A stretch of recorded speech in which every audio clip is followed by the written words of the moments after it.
এখনকার প্রজন্মকে আমাদের শেকড় চেনাতে হবে কি হবে না? এই যে আপনারা সিলেট অঞ্চলের মানুষ, কিভাবে ইসলাম এদিকে এসেছে কতজন জানে? আমরা যার কবরকে কেন্দ্র করে বিভিন্ন উৎসব করছি, তিনি এই জায়গায় এসেছিলেন 360 জন মানুষ নিয়ে, মাত্র 360 জন মানুষ নিয়ে।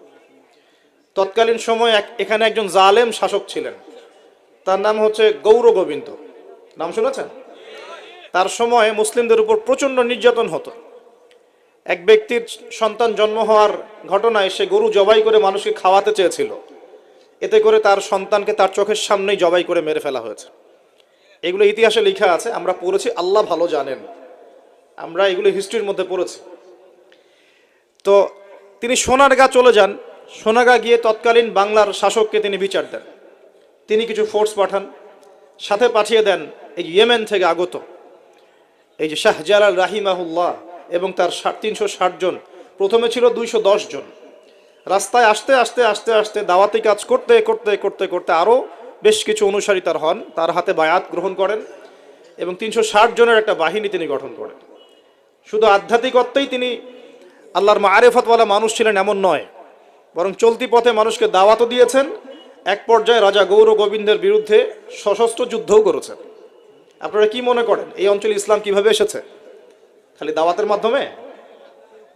আমি এখন যা দিচ্ছি এটা দাওয়াত, আমি যা দিচ্ছি এটা দাওয়াত। আমি আপনাকে নামাজের দাওয়াত দিতে পারি, কিন্তু নামাজ আমি এখানে প্রতিষ্ঠা করতে পারবো না। আমার কথা কি বুঝতে পারছেন? কিন্তু ওমর রাদিয়াল্লাহু আনহুর যুগে নামাজ প্রতিষ্ঠিত ছিল, কেউ নামাজ না পড়লে শাস্তি প্রদান করা হতো। যখন আপনি নামাজ না পড়লে মুসলিমদেরকে শাস্তি দিতে পারবেন, বালেগ বিনা ওজরে নামাজ পড়ছে না, নামাজের ওয়াক্ত হয়ে গেছে, হাইয়া আলাস সালাহ, আজান হচ্ছে, দোকান খুলে ব্যবসা করছে, যখন ওই দোকানে গিয়ে চার্জ করতে পারবেন তখন সালাত কায়েম হয়েছে। এখন আমরা সালাতে দাওয়াত দিচ্ছি, ভাই নামাজের দিকে আসেন। বিগত 100 বছরের অবস্থা আমি ব্যাখ্যা করবো ইনশাল্লাহ, সামনে এটা বলে শেষ করি। তিনি শুধু দাওয়াতই দেন নাই, মানুষের আধ্যাত্মিক বিষয়গুলো পরিবর্তন করেছেন। তার অনুসারীদেরকে নিয়ে সেখানে এসেছেন। ইতিহাসের বইগুলোতে লেখা আছে সেই রাজা জাদুবিদ্যায় পারদর্শী ছিল, জাদুবিদ্যায় পারদর্শী ছিল। ব্রহ্মপুত্র নদী থেকে শুরু করে সুরমা পর্যন্ত প্রত্যেক নদীর নৌযান তিনি বন্ধ করে দেন, যাতে শাহজালাল রাহিমাহুল্লাহ এখানে আসতে না পারে।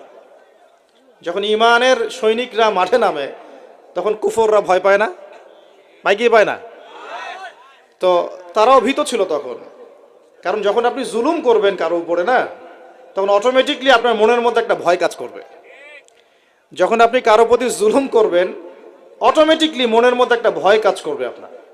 যখন আপনি শিরক করবেন মনের মধ্যে ভয় কাজ করবে। যখন আপনি নবীর সুন্নতের খেলাফ চলবেন, ইসলামের এগেনস্টে শত্রুতা করবেন, মনের কোথায় জানি একটা অজান্তে একটা ভয় কাজ করবে, না জানি আল্লাহ কবে আমাকে ধরেন, হবে না?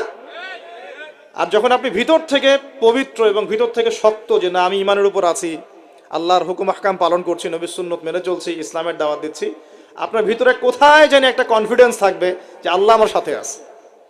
আর কেউ থাক না থাক, আল্লাহ আমার সাথে আছে। দুনিয়াতে না হোক, আল্লাহ পরকালে আমার সাথে আছে। দুনিয়া আখিরাত উভয় জাহানেই আল্লাহ পাক সাথে থাকবেন ইনশাআল্লাহ। তো জাদুবিদ্যা কাজ করলো না। বলা হয়, এটা সত্য মিথ্যা আমরা জানি না, বলা হয় যে নৌযান ছাড়াই আল্লাহ পাকের কুদরতে, আল্লাহ পাক তার কুদরত কিন্তু তার বান্দার মধ্যে প্রকাশ করতে পারেন যাকে ইচ্ছা। তিনি নদী পার হয়েছেন, তার সৈন্যদেরকে নিয়ে পার হয়েছেন, এটা বলা হয়ে থাকে। আল্লাহ ভালো জানেন, আমরা সত্য মিথ্যা বলতে পারবো না। এরপরে এখানে সর্বশেষ যেটা পদক্ষেপ নেওয়া হয়েছিল, লোহা দিয়ে জাদু করা হয়েছে, শিল দিয়ে জাদু করা হয়েছে।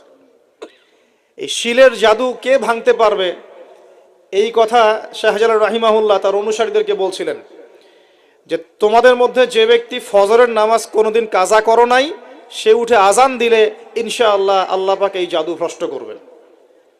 সম্ভবত নাসির উদ্দিন নামক একজন ব্যক্তি, বুরহানুদ্দিন, শুক্রিয়া স্যার, বুরহানুদ্দিন নামক একজন ব্যক্তি, তিনি দাঁড়িয়ে বলেন যে আমি কোনোদিন ফজরের নামাজ কাজা করি নাই। চিন্তা করতে পারেন, উম্মার বিজয় কাদের হাতে হয়েছে? বেনামাজিদের হাতে, আমাদের মতো বেনামাজিদের হাতে। আমরা যারা পর্দা করি না আমাদের হাতে, আমরা যারা সুদ খাই আমাদের হাতে, আমরা যারা ব্যভিচার করছি, পরকিয়া করছি, জেনা করছি, মাদক খাচ্ছি, এই তরুণ সমাজ আমাদের হাতে কি উম্মর বিজয় হবে? কি মনে হয় আপনাদের? একদিনও ফজরের নামাজ কাজা হয়নি, সেই ব্যক্তি উঠে আজান দিয়েছেন, সুবহানাল্লাহ। আর শাহজালাল রাহিমাহুল্লাহ তখন বলেছিলেন যে শিল হট, মানে এটা ভেঙে যাওয়ার জন্য। এই শিল এবং হট একত্রিত হয়ে পরবর্তীতে আস্তে আস্তে সিলেট নামটা হয়েছে। তার আগের নাম ছিল জালালাবাদ। কি নাম ছিল? জালালাবাদ। এই যে ইতিহাসগুলো কতজন মানুষ জানে? তিনি একজন তাওহীদপন্থী মানুষ ছিলেন, আল্লাহর ওলি ছিলেন, আল্লাহর মারেফতওয়ালা মানুষ ছিলেন। অনুসারীদেরকে নিয়ে তিনি শুধু দাওয়াতই দেন নাই, জালেমের প্রাসাদ পর্যন্ত চলে গেছেন যুদ্ধ করতে করতে, করেন নাই? তো এই যে ইসলাম কিভাবে প্রতিষ্ঠা হলো দেখেন। আর শেষের 100 বছরে কি হলো? ওই 1200 বছরের ইতিহাস আমরা ভুলে গেলাম, কি হলো শেষের 100 বছরে? আমি আপনাদেরকে ফাইন্ড আউট করছি। দেখুন, লাস্ট 100 বছরে আমাদের মুসলিম উম্মার প্রথম যে সমস্যাটা হয়েছে এটা হলো আমরা কোরআন এবং সুন্নাহর যে পরিপূর্ণ জ্ঞান অর্জন, এই জ্ঞান অর্জনের পিছনে পর্যাপ্ত মেহনত করছি না। এটা 1 নম্বর পয়েন্ট। আমরা কি সবাই কোরআন পড়তে জানি? হলফ করে বলতে পারবেন প্রত্যেক ব্যক্তি, আপনারা যারা শুনছেন আমার লেকচার, সবাই কোরআন তেলাওয়াত করতে পারেন বিশুদ্ধ করে? তারপরে যদি জিজ্ঞাসা করি আমরা কতজন কোরআনের অন্তত একটা পারা মুখস্থ করেছি, হাত উঁচু করতে পারবেন? তারপর যদি প্রশ্ন করি আমাদের মধ্যে কতজন জীবনে একটা বার, অন্তত একটা বার আলিফ লাম মিম থেকে মিনাল জিন্নাতি ওয়ান নাস পর্যন্ত অর্থ সহ পড়েছি অন্তত একবার আল্লাহর কিতাব, হাত উঁচু করতে পারবেন? আমাকে উত্তর দেন তাহলে বিগত 100 বছরের উম্মার অবস্থা এমন হবে না কেন? আমরা কতজন ব্যক্তি 5 ওয়াক্ত নামাজ পড়ি? উঁচু লেভেলের কথাবার্তা বলে আসলে লাভ নাই মাহফিলগুলোতে। আমি এটা শিখেছি মাহফিলে এসে। প্রথম দিকে আমি খুব হাই থটের কিছু লেকচার দিতাম, পেট্রো ডলার কেন্দ্রিক, জায়নিজম কেন্দ্রিক, জিউসদেরকে নিয়ে, প্যালেস্টাইন ইস্যু নিয়ে, আরও বড় বড় কিছু ইস্যুস, ওয়ার্ল্ড অ্যাফেয়ার্স নিয়ে। পরে দেখলাম যে আসলে আমরা এমন একটা জায়গায় আছি, এখানে আমাকে প্রশাসনের অনেক ভাই অনেক হেল্প করেছে, অনেক রাজনৈতিক নেতৃবৃন্দ আমাকে অনেক হেল্প করেছে, সমাজ নেতা আমাকে অনেক হেল্প করেছে, আমাদের আলেম ওলামাদের মধ্যে অনেকেই, হকপন্থী অনেক ওলামায়ে কেরাম আমাকে কাছে ডেকে নিয়ে অনেক হেল্প করেছে। বুঝিয়েছে যে যে কথাগুলো মানুষ বুঝতে পারবে না সেগুলো পাবলিকলি বলার কোনো মানে হয় না। পরে আমিও ফিল করলাম যে আসলেই তাই। যেখানে আমি আলোচনা করছি ওইখানকার মানুষ নামাজ পড়ছে না, আমি সেখানে গিয়ে কিভাবে ইকোনমিক বিষয়গুলো বোঝাবো?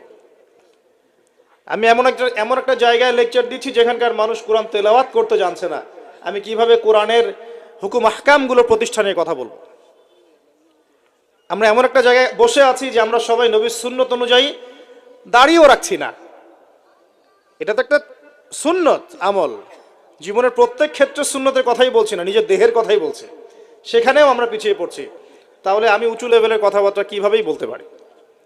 তখন নিজেকে আরো গুটিয়ে নিলাম, নিয়ে আবার প্রাথমিক অবস্থা থেকে আলোচনা করা শুরু করলাম। সলাৎ কেন্দ্রিক, পড়াশোনা কেন্দ্রিক, যাকাত কেন্দ্রিক, সাওম কেন্দ্রিক, শিরক, তাওহীদ, আকীদা, ঈমান, সুন্নত, এগুলো কেন্দ্রিক। এই মাহফিলের সিজনে আমি এগুলোই বলেছি, এর বাইরে কিছু বলিই নি এখন, কারণ মনে করছি যে এগুলো বলার মতো পরিবেশ নাই। আমাদের সবার আগে দরকার জ্ঞানের বিপ্লব। সর্বপ্রথম যেটা প্রয়োজন এই উম্মার, সেটা হলো জ্ঞানের বিপ্লব। প্রত্যেক ব্যক্তিকে আল কোরআন তেলাওয়াত করা শিখতে হবে আগে। ওয়াদা করেন, রাজি আছেন কিনা? প্রত্যেক ব্যক্তিকে আল কোরআনুল কারীম বিশুদ্ধ করে তেলাওয়াত করা শিখতে হবে আগে, ইনশাআল্লাহ। ইনশাআল্লাহ যদি আমি আগামী বছর আসি, আমি 5টা কাজ আপনাদেরকে দিয়ে যাচ্ছি। আগামী বছর এসে আমি 5টা কাজ আগে নিব, তারপর আলোচনা হবে। 1 নাম্বার, সবাইকে বিশুদ্ধ কোরআন তেলাওয়াত করা শিখতে হবে, 1 নাম্বার। 2 নাম্বার, অন্তত একবার আলিফ লাম মিম থেকে মিনাল জিন্নাতি ওয়ান নাস পর্যন্ত এই 30 পারা কোরআন অর্থ সহ অন্তত একটা বার পড়ে দেখতে হবে 1 বছরে। পারবেন? আমি হিসাব করে দেখেছি, যদি প্রত্যেক দিন আপনি 20টা করে আয়াত তেলাওয়াত করতে পারেন এবং 20টা আয়াতের অর্থ পড়তে পারেন, আপনি 1 বছরে আল কোরআন শুরু থেকে শেষ পর্যন্ত অর্থ সহ পড়তে পারবেন ইনশাআল্লাহ। দৈনিক 20টা আয়াত পড়া খুব কঠিন। প্রত্যেক ফরজ নামাজের পরে যদি 4টা করে আয়াত পড়েন তাও 16টা আয়াত হয়, 20টা আয়াত হয়, সরি। 5 ওয়াক্ত ফরজ সালাতের পরে যদি আমরা 4টা করে আয়াত তেলাওয়াত করি, যে কোনো 4টা আয়াত একদম শুরু থেকে নিয়ে 4টা করে আয়াত পড়ি এবং অর্থগুলো পড়ি, 5 ওয়াক্ত নামাজ শেষে আমরা 20টা আয়াত তেলাওয়াত করে ফেলব। খুব কঠিন।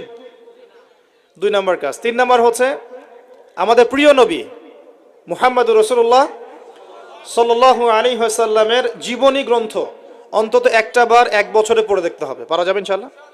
একটা বইয়ের নাম বলে দেব, আর রাহিকুল মাখতুম। কি নাম? আর রাহিকুল মাখতুম। এই বইটা হচ্ছে 1182টা বইয়ের মধ্যে প্রথম পুরস্কার প্রাপ্ত বই। লেখক হচ্ছেন আল্লামা সফিউর রহমান মোবারকপুরি রাহিমাহুল্লাহ। অন্তত এই বইটা পড়তে পারবো না? নবীর জীবনী জানার কোনো প্রয়োজন নাই ভাই।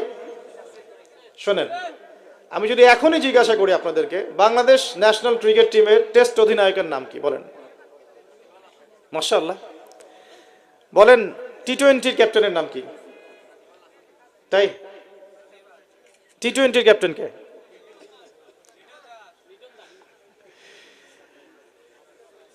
ওডিআই ক্যাপ্টেন কে? আর্জেন্টিনার 3 জন প্লেয়ারের নাম বলতে পারবেন? ব্রাজিলের 5 জন প্লেয়ারের নাম বলতে পারবেন? বাংলাদেশের ফিল্ম ইন্ডাস্ট্রির 10 জন নায়কের নাম বলতে পারবেন? বলিউডের 10 জন মহিলার নাম বলতে পারবেন? মহিলা বললাম কারণ বাইরে এদেরকে দেখলে মেয়ে মনে হয়, কিন্তু ভিতরে একটা মহিলা। আপনার কাছে মনে হয় যে মেয়ে, আসলে কিন্তু এরা মহিলা। উপরে যেটা আছে এটা মেকআপ, ঠিক আছে? একটা জোক আছে যে বিয়ের সময় মেয়ে এমন মেকআপ করেছে যে বাসর রাত্রে জামাই আর মেয়েকে চিনতে পারছে না, কারণ সে মুখ ধুয়ে আসছে। সে মনে করছে যে কাকে বিয়ে করলাম। তো এখানে সব প্রসঙ্গ এসেই গেছে, একটা কথা বলেই দেই, যারা বিবাহ করেন নাই এখনো, দিনদার মেয়ে ছাড়া বিয়ে করতে যায় না। যে মেয়ের মধ্যে দিনদারিতা আছে, নামাজ কালাম ঠিক মতো পড়ে, পর্দা ঠিক মতো করে, ইসলামের প্রতি মহব্বত আছে, ঠিক আছে, এই ধরনের মেয়েকে বিয়ে করেন, ইনশাল্লাহ সুখী হবেন। যদি অন্য কিছু সার্চ করেন, হ্যাঁ দিনদারিতা থাকার পরে যদি আপনার মধ্যে সৌন্দর্য থাকে, বংশ ভালো হয়, অর্থ সম্পদ থাকে, আলহামদুলিল্লাহ, কোনো সমস্যা নেই, কিন্তু দিনদারিতা টপ প্রায়োরিটি পাবে। তো যে প্রসঙ্গে কথাটা বললাম, আমাদের তরুণ প্রজন্মকে যদি আপনি এই প্রশ্নগুলো করেন, তারা কিন্তু উত্তর দিতে পারে। কিন্তু এখন যদি আমি জিজ্ঞাসা করি যে জান্নাতের সুসংবাদ পেয়েছেন এই দুনিয়ার 10 জন সাহাবী, জীবদ্দশাতেই বেঁচে থাকতেই জান্নাতের সার্টিফিকেট পেয়ে গেছেন, এমন 10 জন সাহাবীর নাম বলুন। পারবেন কি কেউ? কয়জন পারবেন? আমি যদি বলি 4 খলিফার জন্ম মৃত্যু বলেন, পারবেন কি? আপনি হানাফি মাযহাব অনুসরণ করেন না? ইমাম আবু হানিফা রাহিমাহুল্লাহর আসল নাম কি বলেন দেখি? কতজন পারলেন? দেখলেন? তার জন্ম কত হিজরি, মৃত্যু কত হিজরি বলতে পারবেন? 80 হিজরি জন্ম, মৃত্যু 150। একজন বলতে পেরেছে। দেখেন, বেসিক ঈমান ভঙ্গের কারণ কয়টা জানেন? ঈমান ভঙ্গের 10টা কারণ আছে। কে বলতে পারবে? আচ্ছা, ঈমান কঠিন হলো, ওযু ভঙ্গের কারণ কয়টা? কে বলতে পারবে? ফরজ গোসলের নিয়ম কানুন। তো বেসিক কিছু প্রশ্নের উত্তর কিন্তু আমরা বলতে পারি না। আল কোরআনে আল্লাহ পাক কতজন নবী রাসূলের কথা বলেছেন? কতজন? 25 জন। কোরআনে কতগুলো সূরা আছে? আল কোরআনে আয়াত সংখ্যা কত? একদম ভুল, 6236। তো শুনুন, এই যে বেসিক প্রশ্ন, কমন জিনিসগুলো যারা আমরা জানি না, অথচ আমরা মাশাআল্লাহ বলিউড, হলিউড, খেলাধুলার জগৎ সব একাকার করে ফেলেছি। বলেন এই তরুণ প্রজন্মকে দিয়ে কি ইসলামের বিজয় হবে কিনা? কি মনে হয় আপনাদের? বিগত 100 বছরে আমরা কি করেছি এই জায়গাটা একটু দেখেন। প্রথমত, আমরা দিনের বেসিক যে পড়াশোনার জ্ঞান অর্জন, এই জ্ঞান অর্জন থেকে আমরা মোটামুটি পিছিয়ে যাচ্ছি। আমরা মনে করছি যে এগুলো আলেম ওলামাদেরই কাজ, দায়ীদের, বক্তাদের, তাদেরই কাজ দিনকে নিয়ে ফিকির করা, আমাদের কোনো দায়িত্ব নাই। এটা কি ঠিক হবে? এই দিন কি আমাদের সবার না? বাংলাদেশ একটা রাষ্ট্র। বাংলাদেশ রাষ্ট্রটা কি শুধু পলিটিশিয়ানদের দ্বারাই টিকে থাকে? এখানে সাধারণ জনগণ আছে, পুলিশ প্রশাসন আছে, যুবক যুবতী আছে, শিশুরা আছে, বিভিন্ন অর্থনৈতিক সেক্টরে মানুষ আছে, ফাইন্যান্সের ক্ষেত্রে মানুষ আছে, মিলস, ইন্ডাস্ট্রিজ, ফ্যাক্টরিজ আছে, অনেক কিছু আছে। সব কিছু মিলেই কি একটা জাতি না? এখন যদি মনে একটা অংশের মানুষ দায়িত্ব ছেড়ে দেয়, শুধু প্রশাসন বলে যে আমরা দায়িত্ব পালন করব না, আপনারা বোঝেন, তাহলে এই পুরো দেশের সিস্টেমটা কলাপস করবে না? শুধু ব্যাংকিং সিস্টেমের মানুষরা যদি বলে আমরা আর ব্যাংক ট্যাঙ্ক চালাবো না, আপনারা চালান, যা করেন করেন, এই দেশের ইকোনমিক সেকশনটা কলাপস করবে না? যদি ব্যবসায়ীরা বলে আমরা কোনো ব্যবসা করবো না, শুধু এই যে এক্সপোর্ট ইম্পোর্ট অথবা এই যে ট্রানজাকশন, মানে বাস ট্রাক যেটা আমরা বলি, শ্রমিক, মোটর শ্রমিক, তারাই যদি বলে আমরা আর গাড়ি ঘোড়া চালাবো না, জনগণ ভোগান্তিতে পড়বে না? একটা রাষ্ট্র বলেন, সমাজ বলেন, উম্মা বলেন, টিকে থাকে সবার প্রচেষ্টার উপরে। সবাই যখন যার যার জায়গা থেকে তার দায়িত্ব পালন করে, তখন সে রাষ্ট্রের বিজয় কেউ ঠেকাতে পারে? কেউ পারবে না ইনশাল্লাহ। একই জিনিস উম্মার ক্ষেত্রেও। আমরা যদি মনে করি যে আমরা এটা আলেম ওলামাদেরই কাজ, হ্যাঁ, হাফেজে কোরআন তারাই কোরআন চর্চা করবে, যিনি মুফতি মুহাদ্দিস তারাই ইসলাম নিয়ে পড়ে থাকবে, আমরা কিছু জানি না, তাহলে সমস্যা। আমাদের বেসিক জ্ঞান সবাইকে অর্জন করা উচিত। রাসূল সাল্লাল্লাহু আলাইহি ওয়াসাল্লাম বলছেন, তালাবুল ইলমি ফরিদা আলা কুল্লি মুসলিম।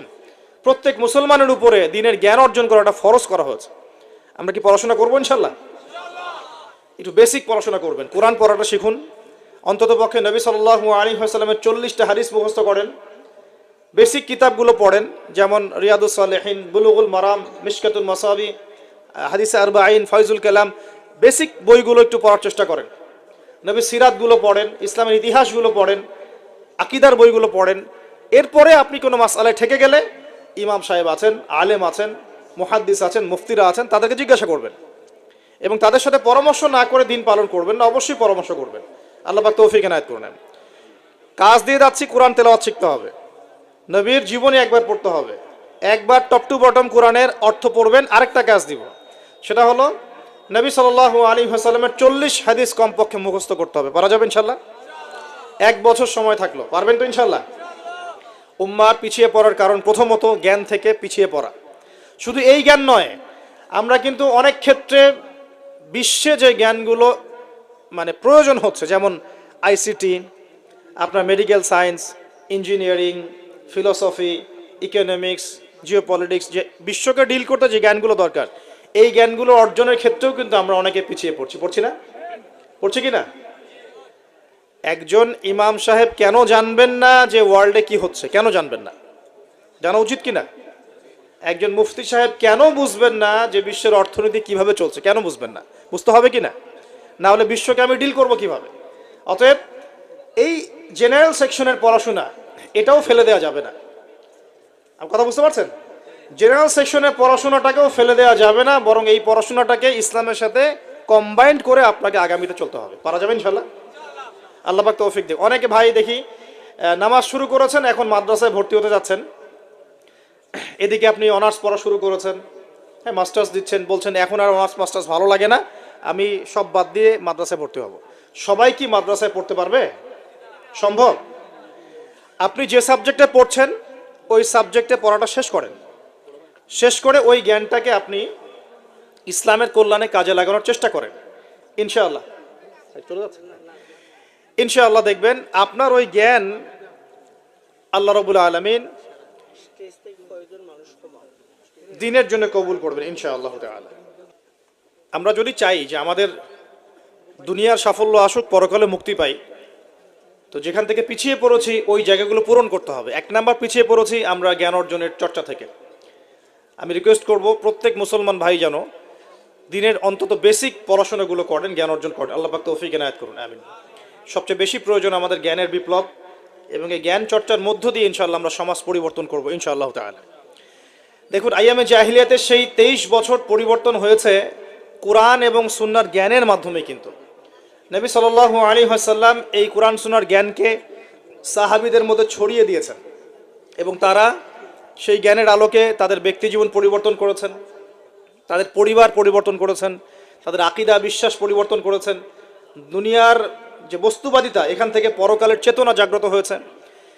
আল্লাহ পাকের আদেশের সামনে আত্মসমর্পণের চেতনা নিয়েছেন। এক পর্যায়ে তারা কিন্তু দিনের জন্য সংগ্রাম করেছেন, কষ্ট স্বীকার করেছেন। প্রয়োজনে তারা কিন্তু মক্কা থেকে হিজরত করে মদিনাতেও চলে গেছেন। মানে তারা সব কিছুই করেছেন, কিন্তু শুরুটা হয়েছিল কি দিয়ে? জ্ঞানের চর্চার মধ্য দিয়ে। তাহলে আমাদের প্রথম কি দরকার ভাই? কোরআন এবং হাদিসে কেন্দ্রিক জ্ঞানের চর্চা। আল্লাহ পাক সবাইকে করার তৌফিক এনায়েত করুন, আমিন।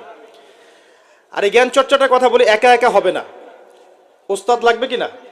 টিচার লাগবে, ওস্তাদ লাগবে। যে যে সেক্টরে জ্ঞান অর্জন করছেন সেখানকার ওস্তাদদের সাথে সুসম্পর্ক রেখে বরেণ্য উলামায়ে কেরামদের সাথে সহবতে থেকে আপনি জ্ঞানের চর্চা করেন ইনশাআল্লাহ তাআলা।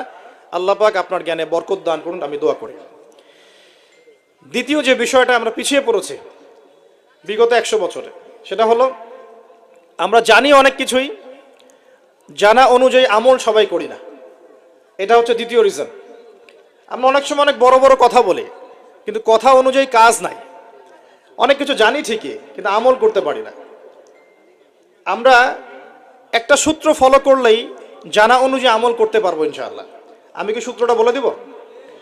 সূত্রটা হচ্ছে, একজন ব্যক্তিত্ব আছে আমাদের সামনে, সেই ব্যক্তিত্বকে হুবাহু কপি পেস্ট করতে হবে। কাট পেস্ট আছে না, কপি পেস্ট, এরকম কপি পেস্ট করতে হবে একজন ব্যক্তিত্বকে। তার নাম মুহাম্মদুর রাসূলুল্লাহ সাল্লাল্লাহু আলাইহি ওয়াসাল্লাম।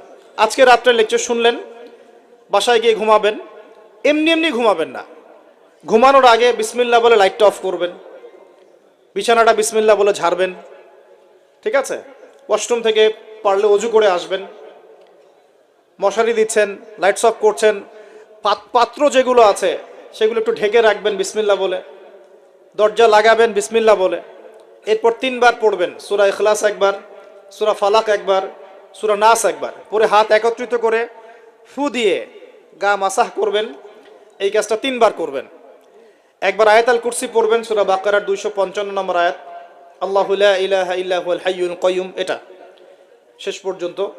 এরপর সূরা বাকারার শেষের 3টা আয়াত পড়বেন, লিল্লাহি মা ফিস সামাওয়াতি, এখান থেকে ফানসুরনা আলাল কওমিল কাফিরিন পর্যন্ত। তারপর ডান কাতে পাশ ফিরবেন, বলবেন আল্লাহুম্মা বিইসমিকা আমুতু ওয়া আহইয়া। হাত নিবেন, হাতে গুনতে থাকবেন সুবহানাল্লাহ সুবহানাল্লাহ সুবহানাল্লাহ 33 বার, আলহামদুলিল্লাহ আলহামদুলিল্লাহ আলহামদুলিল্লাহ 33 বার, আল্লাহু আকবার আল্লাহু আকবার আল্লাহু আকবার 34 বার, ঘুমিয়ে যাবেন। এখন যদি আপনি 6 ঘন্টা ঘুমান, আপনি নবী সাল্লাল্লাহু আলাইহি ওয়াসাল্লামের সুন্নত অনুযায়ী ঘুমিয়েছেন, প্রত্যেক ঘন্টা ঘুমানোর জন্য আল্লাহ আপনাকে নেকি দিবে ইনশাআল্লাহ। এমনি ঘুমালে নেকি হতো না, রেস্ট নেওয়া হতো। আমি একজন ব্যক্তিত্বের কথা বলছি, যার প্রতিটা কাজ অনুসরণ করলে ইনশাআল্লাহ জানা অনুযায়ী আমলটা হয়ে যাবে, আল্লাহর কাছে আমরা মাকবুল হব ইনশাআল্লাহ। পারা যাবে ইনশাআল্লাহ। ঘুম থেকে উঠলেন, এমনি এমনি উঠে চলে যাবেন না। উঠেন, বসেন, বসে ঘুমের ভাব দূর করেন, দূর করে বলবেন আলহামদুলিল্লাহিল্লাযী আহইয়ানা বা'দা মা আমাতানা ওয়া ইলাইহিন নুশুর। এবার বাথরুমে যান, বাথরুমে গিয়েই বাথরুমে ঢুকে গান গাওয়া শুরু করবেন না। বাথরুমে ঢুকেই বাম পা দিয়ে ঢুকবেন, ঢোকার সময় বলবেন বিসমিল্লাহ আল্লাহুম্মা ইন্নী আউযু বিকা মিনাল খুবসি ওয়াল খাবাইস। বাথরুমে কিন্তু জিন শয়তান থাকে। বাথরুমে কি থাকে? বিজ্ঞান এটা প্রমাণ করতে পারে নাই, এগুলো নাসা বিশ্বাস করবে না, কিন্তু আল্লাহর রাসূল যেহেতু বলেছেন আমরা বিশ্বাস করব। বিজ্ঞান কি সব আবিষ্কার করতে পেরেছে? বিজ্ঞান কি সব আবিষ্কার করতে পেরেছে? বিজ্ঞানের আবিষ্কার কত পার্সেন্ট? এই মহাবিশ্বের 1%ও না, মহাবিশ্বের 1%ও না। আমাদের দেহের মধ্যেই যে রুহটা আছে, এই রুহটার কি কোনো ব্যাখ্যা করতে পারা গেছে? রুহটা কেমন, কঠিন না তরল না বায়বীয়, ব্যাখ্যা করা গেছে? ইয়াসআলুনাকা আনির রূহ কুলির রূহু মিন আমরি রাব্বি ওয়া মা উতীতুম মিনাল ইলমি ইল্লা কলিলা। আল্লাহ পাক বলছেন, হে নবী, তারা তোমাকে রূহ সম্পর্কে জিজ্ঞাসা করে, আত্মা সম্পর্কে জিজ্ঞাসা করে, তুমি বলে দাও এটা তোমার রবের আদেশ মাত্র। রবের আদেশে এসেছে, আদেশেই চলে যাবে। আর এ বিষয়ে তোমাদেরকে বেশি জ্ঞান দেয়া হয় নাই। তাহলে এই জ্ঞান কি দেয়া হয়েছে আমাদেরকে? জ্ঞান দেয়া হয় না। আর জ্ঞান কি আমরা নিজেরাই প্রডিউস করি না আল্লাহ পাক জ্ঞান দেন? কোনটা? আল্লাহ পাক কি বলছেন? আল্লামাল ইনসানা মা লাম ইয়ালাম। মানুষকে আল্লাহ পাক সেই জ্ঞান শিক্ষা দিয়েছেন যা মানুষ জানতো না। তার মানে সৃষ্টিগতভাবে আমরা জ্ঞানী ছিলাম না। আদম আলাইহিস সালামকে সৃষ্টি করে আল্লাহ পাক কি করছেন? ওয়া আল্লামা আদামাল আসমা কুল্লাহা। আমি আদমকে সৃষ্টি করে তাকে সমস্ত নাম শিক্ষা দিয়েছি, আল্লাহ পাক বলছেন। তা আদম আলাইহিস সালাম কি সৃষ্টিগতভাবে জ্ঞানী ছিলেন, নাকি আল্লাহ পাক তাকে জ্ঞানী করেছেন? কোনটা? আল্লাহ পাক জ্ঞানী করেছেন। সো জ্ঞান কার পক্ষ থেকে আসে? আল্লাহর পক্ষ থেকে। এটাই হচ্ছে ওয়াকুলিল হাক্কু মির রাব্বিকুম, হক বা সত্য জ্ঞান তোমার রবের পক্ষ থেকে আসে। ফালা তাকুনান্না মিনাল মুমতারিন, তুমি সন্দেহবাদীদের অন্তর্ভুক্ত হয়েও না, আল্লাহ পাক বলছেন। তো বাথরুমে জিন থাকে এটা বিশ্বাস করলাম তো। এবার দোয়াটা পড়লেন, এবার আপনি ইস্তেঞ্জা সারলেন, তারপরে বের হওয়ার সময় বলছেন গুফরানাকা। কি বলছেন? গুফরান। আরেকটা দোয়া আছে আলহামদুলিল্লাহিল্লাযী আযহাবা আনিল আযান ওয়া আফানি গুফরানাকা। ওযু করবেন, অজুর আগে বলবেন বিসমিল্লাহ। অজু করার সময় খুব বেশি পানি অপচয় করবেন না, কারণ অপচয়ে সবচেয়ে পটু জাতি এখন মুসলিমরা। অপচয়ে সবচেয়ে পটু জাতি মুসলিমরা। রাষ্ট্রীয় সম্পদ অপচয় করে, গ্যাস অপচয় করে, তেল অপচয় করে, পানি অপচয় করে, সময় অপচয় করে, সবই অপচয় করে, নিজের হায়াত অপচয় করে। এই তরুণ যুব সমাজ নিজের হায়াত অপচয় করে, অপচয় করে না? অনলাইন কত হায়াত খেয়ে ফেলছে আমাদের। আর ওখানে গেলে আপনি কতটুকু ভালো পাবেন? ভালো যতটুকু পাবেন তার চেয়ে বেশি খারাপ পাবেন। ভালো যতটুকু পাবেন তার চেয়ে বেশি খারাপ পাবেন। হয়তো বলতে পারেন, ভাই আপনাদের লেকচার শুনছি অনলাইনে। শুনছেন ঠিক আছে, কিন্তু লেকচার শোনার মাঝখানে অ্যাড চলে আসে না? লেকচার শুনলেন, ভালো কথা, আলহামদুলিল্লাহ। একটু পর দেখবেন একটা নগ্ন মেয়ের ভিডিও চলে আসতেছে, একটা গান চলে আসতেছে। আর এগুলো সব অ্যালগোরিদম। অ্যালগোরিদম কিন্তু মুসলিমরা আবিষ্কার করেছিল। এখন সেই অ্যালগোরিদম নিয়ে পশ্চিমারা কি করেছে? অ্যালগোরিদম দিয়ে আপনার ব্রেনটাকে সেট করা হয়েছে। মানে আপনি যেই ভিডিওটা একটু বেশি সময় দেখবেন, ঠিক আছে, বা যে বিষয়ে একটু কথাবার্তা বলবেন, দেখবেন সেটা ওরা ক্যাচ করবে। ক্যাচ করে আপনি যখন পরে এই ফেসবুকে ঢুকবেন, দেখবেন সেই ভিডিও আপনার সামনে, ওই সিমিলার ভিডিওস আপনার সামনে আসতেই আছে, আসতেই আছে, আসতেই আছে। ওরা কিন্তু অ্যালগোরিদম দিয়ে আপনাকে ট্রেস করেছে। মানে আপনি ফেসবুক চালাচ্ছেন না, ফেসবুক আপনাকে চালাচ্ছে এখন। কথা বুঝতে পারছেন? আচ্ছা, আসুন সামনে যাই। এবার অজু করলেন, প্রথমে বিসমিল্লাহ বললেন, শেষে বলবেন কি? আশহাদু আল্লা ইলাহা ইল্লাল্লাহ ওয়াহদাহু লা শারীকা লাহু ওয়া আশহাদু আন্না মুহাম্মাদান আবদুহু ওয়া রাসূলুহু। তার আগে মেসওয়াক করে নেবেন। কি করবেন? মেসওয়াক মানে ব্রাশ, ঠিক আছে, কোনো সমস্যা নেই। ব্রাশ করছেন, ওকে, আদায় হয়ে গেছে ইনশাআল্লাহ। মুখ পরিষ্কার করা, দুর্গন্ধ দূর করা। এই যে অজু করলেন সুন্দর করে নবী সাল্লাল্লাহু আলাইহি ওয়াসাল্লামের মতো, আল্লাহর নবী বলছেন যে ওই ব্যক্তির জন্য জান্নাতের 8টা দরজা খুলে যাবে ইনশাআল্লাহ। জান্নাতের 8টা দরজা ওই ব্যক্তির জন্য খুলে যাবে ইনশাআল্লাহ তাআলা। এবার আপনি কাপড় পরছেন, এমনি এমনি পড়লে নাকি নাই। পড়ার সময় ডান দিক থেকে পড়ছেন এবং বলছেন আলহামদুলিল্লাহিল্লাযী কাসানি হাযা ওয়া রাযাকানিহি মিন গায়রি হাওলিন মিন্নি ওয়ালা কুওয়া। আপনি কাপড় পরলেও নাকি পাচ্ছেন আলহামদুলিল্লাহ। আয়না দেখছেন, ফ্রেশ হচ্ছেন, চুল আঁচড়াচ্ছেন, আপনি ডান দিক থেকে স্টার্ট করেন। এবং এখানে বলে রাখি যে বর্তমান যে চুলের কাটিংগুলো চলছে, এইসব কাটিং চলবে না।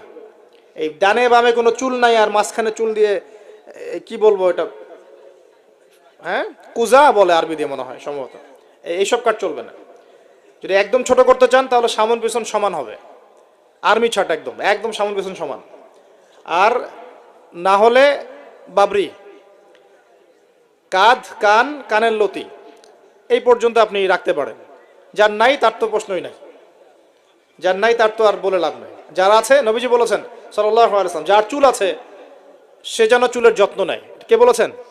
দেখেন, ইসলাম আপনাকে চুল আঁচড়ানো শিখিয়েছে। আপনি ইসলামে কি চাচ্ছেন? ইসলাম এমন একটা দিন বা জীবন ব্যবস্থা যেখানে আপনি জীবনের প্রতিটা বিষয়ের সমাধান তো পাবেনই, ইভেন আপনি চুল কেমন করে আঁচড়াবেন সেটাও ইসলাম আপনাকে শিখাবে ইনশাআল্লাহ।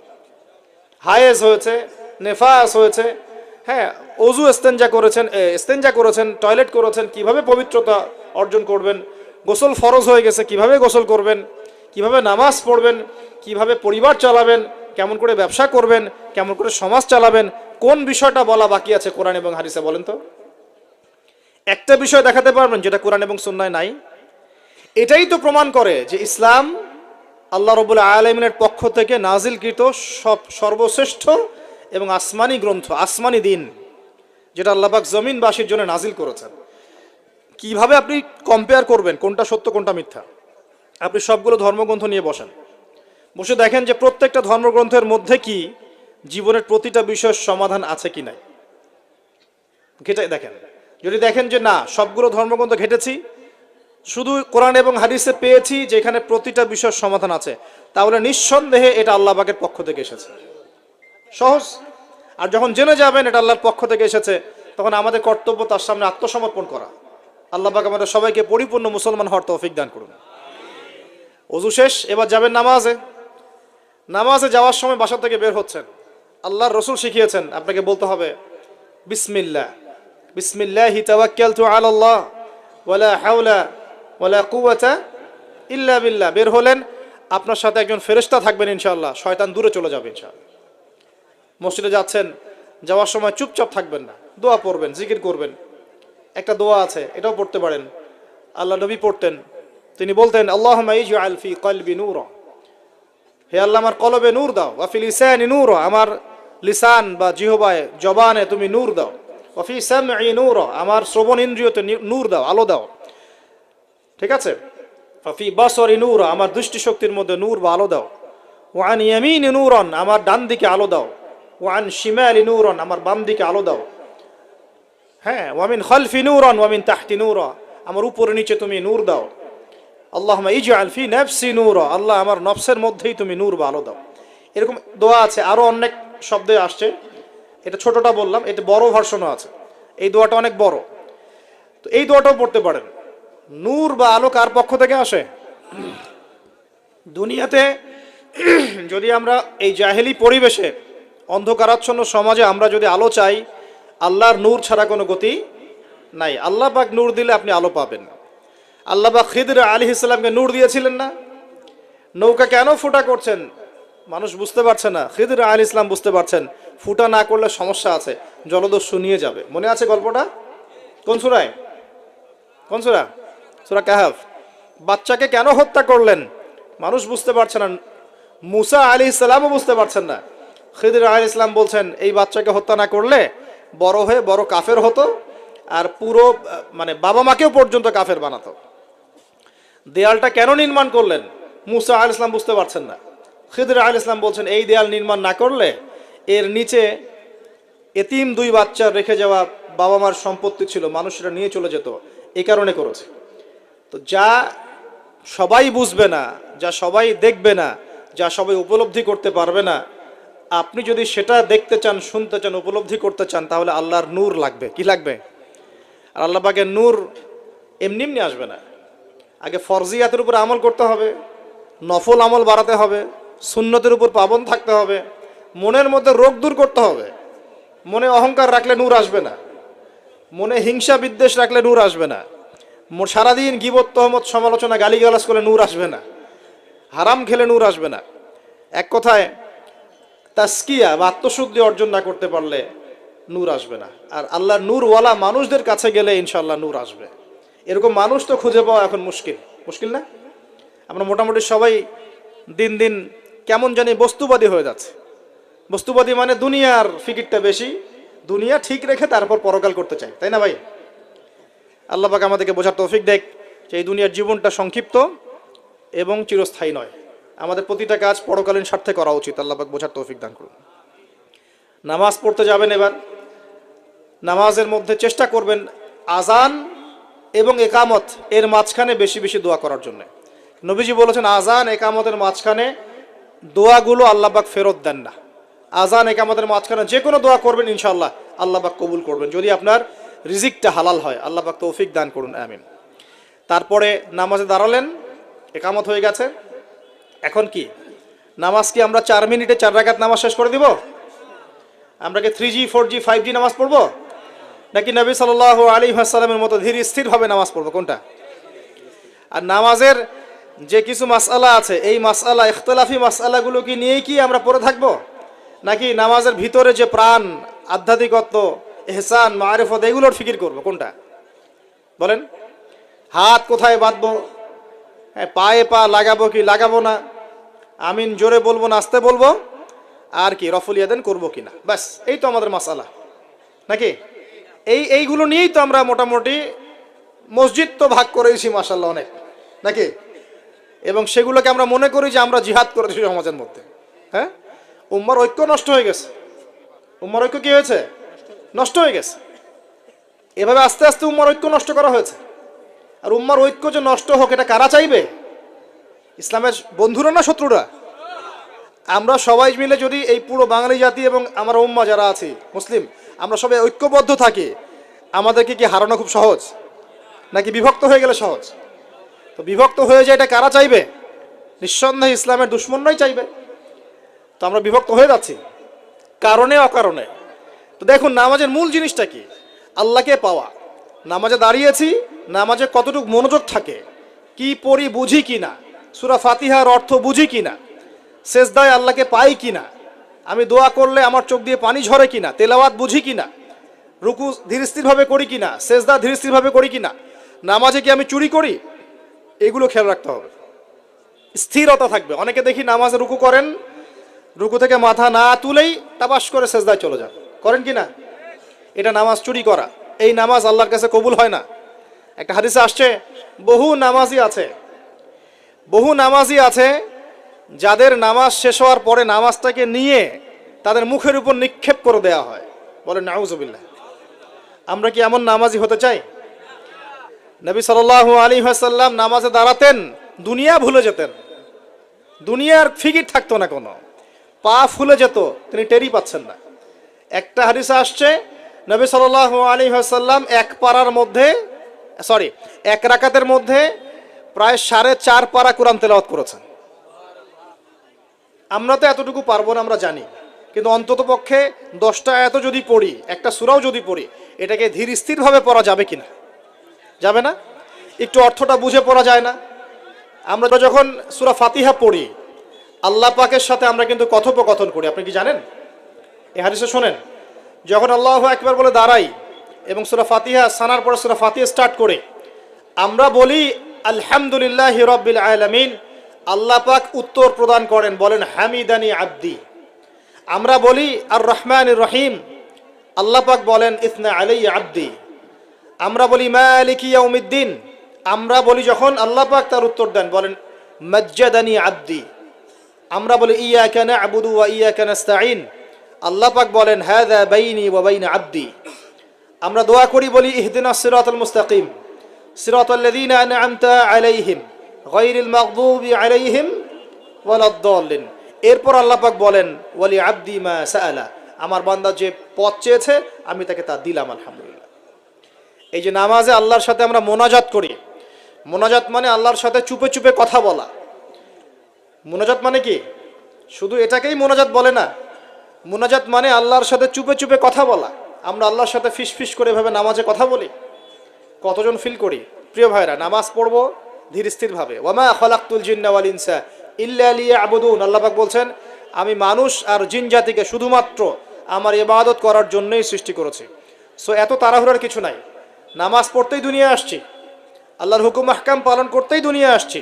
একটু হোক না, দোকানটা 5টা মিনিট পরেই না হয় খুললেন, ঠিক আছে, ক্ষেত খামারে 5টা মিনিট পরেই না হয় গেলেন, কি এমন হয়ে যাবে?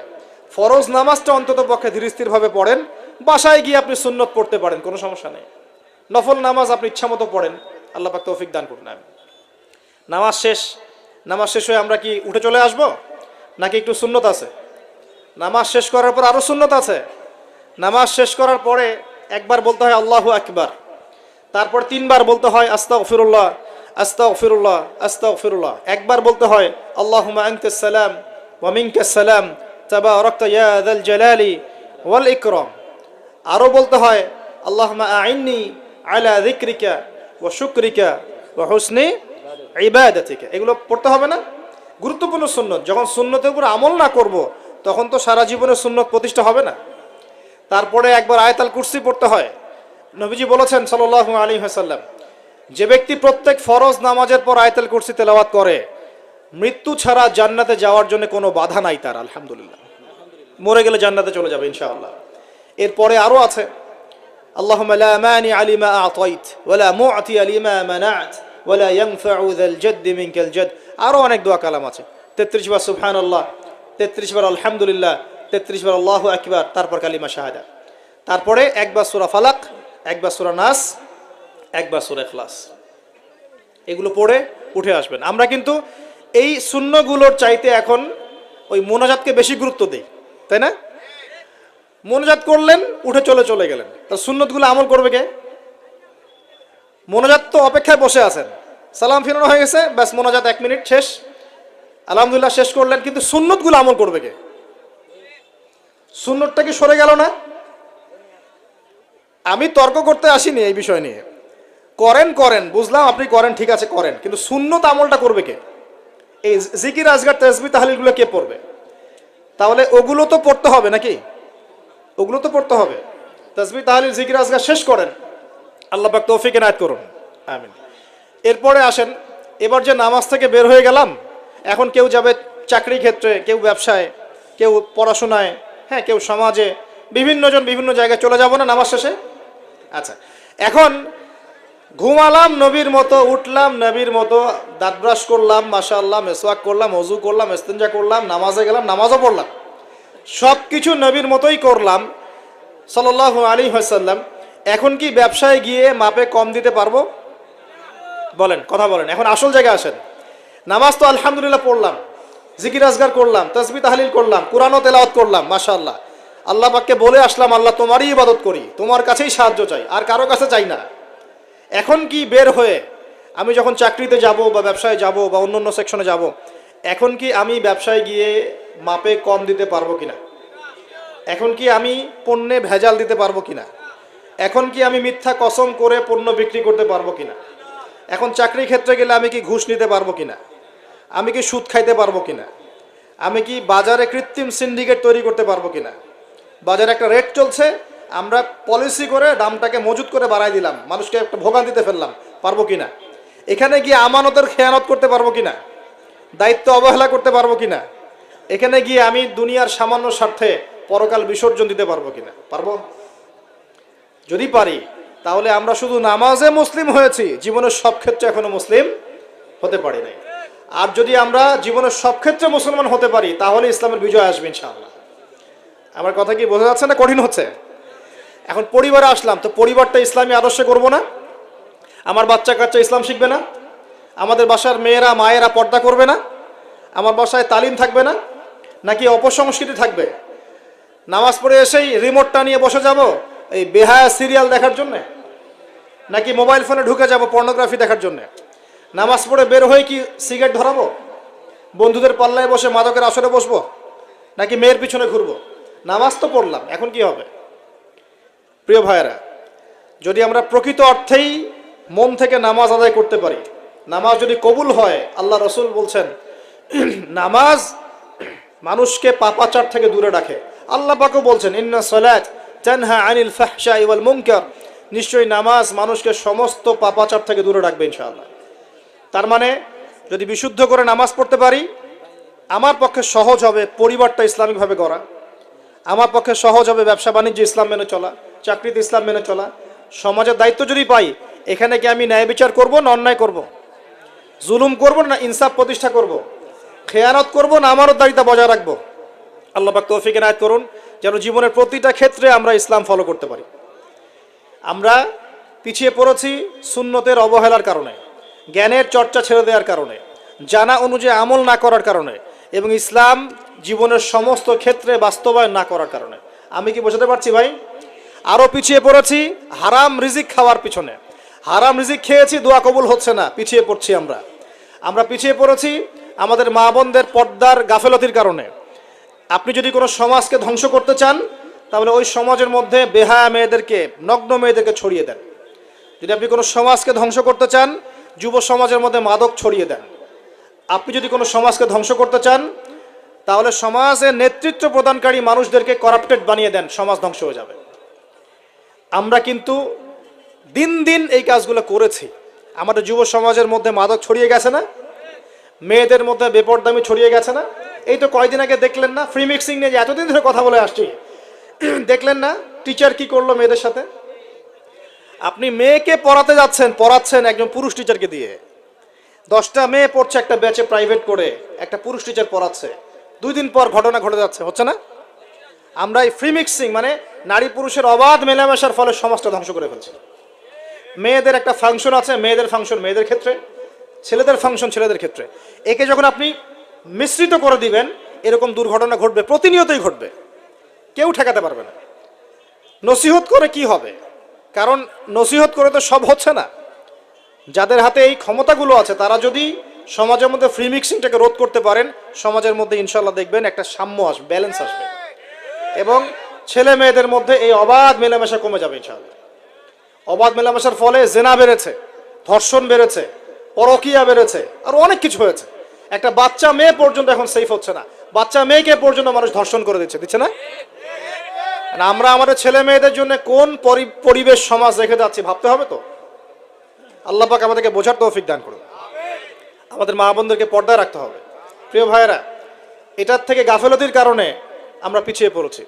আরও পড়েছি ওই যে বললাম দায়িত্বহীনতা, মানে আমরা মনে করি দিনের দায়িত্ব শুধু আলেম ওলামাদের। এই দায়িত্বহীনতার কারণে আমরা সবাই দিনের ক্ষেত্রে আস্তে আস্তে আস্তে অনেকটা পিছিয়ে আসছি। আরও আছে কারণ হচ্ছে ইসলামের ভিতরে ইসলামের লেবাসে পোশাকে অনেক মুনাফিক ঘোরাফেরা করছে, এরাও ইসলামকে পিছিয়ে দিচ্ছে। আর ইসলামের প্রকাশ্য শত্রু যারা যারা সারা বিশ্ব থেকে মুসলিমদের নাম নিশান মিটিয়ে ফেলতে চায়, এরা বিভিন্ন এজেন্ডা মুসলিম সমাজে বাস্তবায়ন করছে। এই সমাজের এই এজেন্ডাগুলোর কারণেও মুসলমানরা আজকে পিছিয়ে পড়ছে। আরও কারণ আছে, অর্থনৈতিকভাবে ইসলামিক ভিত্তি আমাদের স্ট্রং হচ্ছে না, আমাদের সুদের সাথে আপোষ করতে হচ্ছে, এই কারণে আমরা পিছিয়ে পড়ছি। আরও ব্যাপার আছে, একটা জাতি উন্নত হয় কিভাবে? ওই যে কিম জং উনকে দেখেন, চিনেন? কিম জং উনকে চিনেন? কোথাকার প্রেসিডেন্ট? তার দেশের মানুষ খাবার খেতে পারে না, আর সে মিসাইল বানায় বসে বসে। আর আমেরিকা পশ্চিমা থেকে ভয় দেখায়, ভয় দেখায় না? দেখেছেন? ওর ওই উত্তর কোরিয়া হামলা চালাতে হলে 100 বার চিন্তা করতে হবে পশ্চিমাদেরকে। হ্যাঁ, কারণ সে 8-10টা মুসলিম কান্ট্রির মতো না, যাদের কাছে এরকম কোনো অস্ত্র নাই। কথা বুঝতে পারছেন? ওকে অত সহজে কিন্তু কেউ আক্রমণ করবে না। তারপরেও আবার চায়নার সাথে ওর বন্ধুত্ব আছে, রাশিয়ার সাথে ওর বন্ধুত্ব আছে, ঠিক আছে? এর একটা অ্যালায়েন্স, এটাকে জিও পলিটিক্যাল ভাষায় ওদের অ্যালায়েন্স বলে। তো ওরা শক্তিশালী হলো কিভাবে?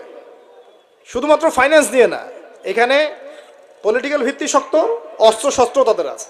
এখন বহির্বিশ্বের শত্রুরা ওদের দিকে চোখ তুলতে পারছে না, এত সহজ না। তো দেখেন আমাদের পিছিয়ে পড়ার এগুলোও কারণ আছে। মুসলিম কান্ট্রিগুলোর দিকে তাকায় দেখেন, কয়টা মুসলিম কান্ট্রি এইসব ক্ষেত্রে স্বয়ংসম্পূর্ণ? কয়টা কান্ট্রি দেখবেন আপনি?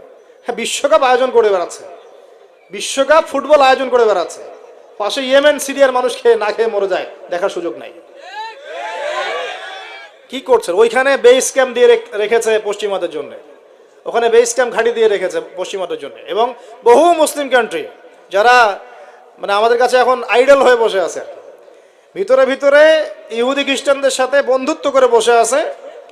তারা উঠতে বললে ওঠে, তারা বসতে বললে বসে, ওদের ইশারায় কাজ করে কি না? তো জিও পলিটিক্যাল ভিত্তি দুর্বল, ইকোনমিক ভিত্তি দুর্বল, ফাইন্যান্স দুর্বল, আর আমরা আধ্যাত্মিকত্ব তো দুর্বলই। তো সব মিলিয়ে এই যে 100 বছরে আমরা পিছিয়ে পড়লাম, এখানে 100টা কারণ খুঁজে বের করা যাবে, এত কারণ বলার সময় নেই। এখন প্রসঙ্গে আসেন, এভাবেই কি চলতে থাকবে না উত্তরণের কোনো পথ আছে?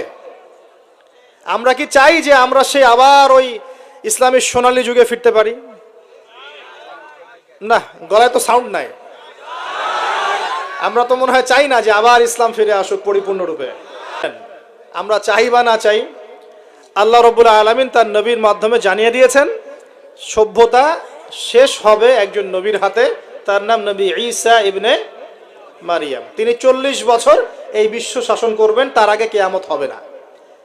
এই যে আলামাতুস সাআ নিয়ে অনেক কথা আমি বলেছি, এটাও শুনে রাখেন, কিয়ামত হবে না ইনশাআল্লাহ ততদিন পর্যন্ত যতদিন পর্যন্ত নবী ঈসা ইবনে মারিয়াম আবার না আসছেন এবং 40 বছর বিশ্ব শাসন না করছেন। তিনি কোনো দেশ শাসন করবেন না, পুরো বিশ্ব শাসন করবেন। চিন্তা করতে পারছেন? এখন কি মনে হয় যে মুসলিমরা এরকম জায়গায় যাবে আবারও? আসলে কিন্তু বাইরের চোখ দিয়ে মনে হয় না, কিন্তু সত্যি কথা কি, ইতিহাস এভাবেই টার্ন করবে। কিভাবে করবে, কার মাধ্যমে করবে আল্লাহ পাক জানেন, আমরা জানি না। আমরা যদি না পারি, আল্লাহ আমাদেরকে সরিয়ে দিবেন, সরিয়ে দিয়ে নতুন প্রজন্ম নিয়ে আসবেন।